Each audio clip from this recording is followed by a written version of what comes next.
ఈ వారం వృషభ రాశి వాళ్లకు వివిధ రూపాల్లో గ్రహ బలాలు అనుకూలంగా ఉండబోతున్నాయి. మీకు పెద్దవారు అప్పచెప్పినటువంటి బాధ్యతలను అన్నింటినీ కూడా సమర్థవంతంగా నిర్వహించగలుగుతారు. తద్వారా కొన్ని రకాల విశేషమైనటువంటి ప్రయోజనాలు కూడా పొందగలుగుతారు.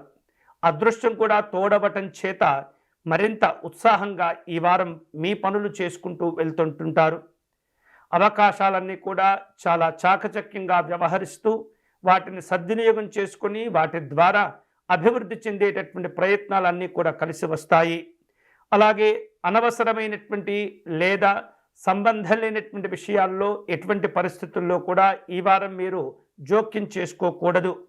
ఆర్థికపరమైనటువంటి లావాదేవీల విషయంలో ఏమాత్రం కూడా నిర్లక్ష్యంగా ఉండకూడదు.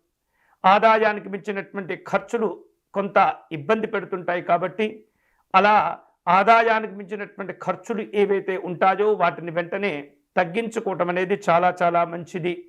అలాగే మీరు ఎవరికైనా ఇతరులకు ఇవ్వవలసినటువంటి బాకీలు కానీ అప్పులు కానీ ఇవ్వవలసినటువంటి అవసరాలు కనుక ఉన్నట్లయితే వాటిని వెంటనే చెల్లించడం మంచిది. నిర్లక్ష్యాలు ఏమాత్రం కూడా మంచిది కాదు. తద్వారా మీరు చేపట్టినటువంటి పనులన్నీ కూడా సకాలంలో సాఫీగా ముగిసిపోతూ ఉంటాయి. ఆర్థికపరమైనటువంటి అంశాల్లో ఎప్పటికప్పుడు ఉన్నతపరమైనటువంటి శుభాలను పొందేటటువంటి అవకాశాలు ఉన్నాయి. భార్యాభర్తల మధ్య ఈ వారం అనుకూలత, అన్యోన్య దాంపత్య జీవనాలు ఏర్పడుతుంటాయి. ఒకరిని ఒకరు అర్థం చేసుకోవటం, గౌరవించుకోవటం, మీ యొక్క కుటుంబ అభివృద్ధికి కలిసి తీసుకునేటటువంటి నిర్ణయాలన్నీ కూడా మీకు చాలా మేలు చేస్తుంటాయి, ఉపయోగపడుతుంటాయి.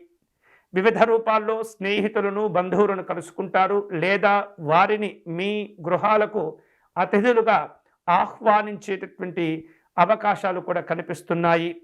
ఆరోగ్య విషయాల్లో ఈ వారం వృషభ రాశి వారు జాగ్రత్తలు తీసుకోవాలి. సమయం చిక్కినప్పుడు సంగీత సాహిత్య కార్యక్రమాలలో పాల్గొంటూ ఉంటారు. వివిధ రూపాల్లో సందర్శన స్థలాలను కొంత ఆస్వాదించేటటువంటి అవకాశాలు కూడా కనిపిస్తున్నాయి. మీకు రావలసినటువంటి కొన్ని బాకీలను జాగ్రత్తగా వసూలు చేసుకోవాలి. ఈ వారం శుభకరమైనటువంటి ఫలితాలు పొందేటటువంటి క్రమంలో వృషభ రాశి వారు మహాలక్ష్మి అమ్మవారిని పూజించే ప్రయత్నం చేయండి.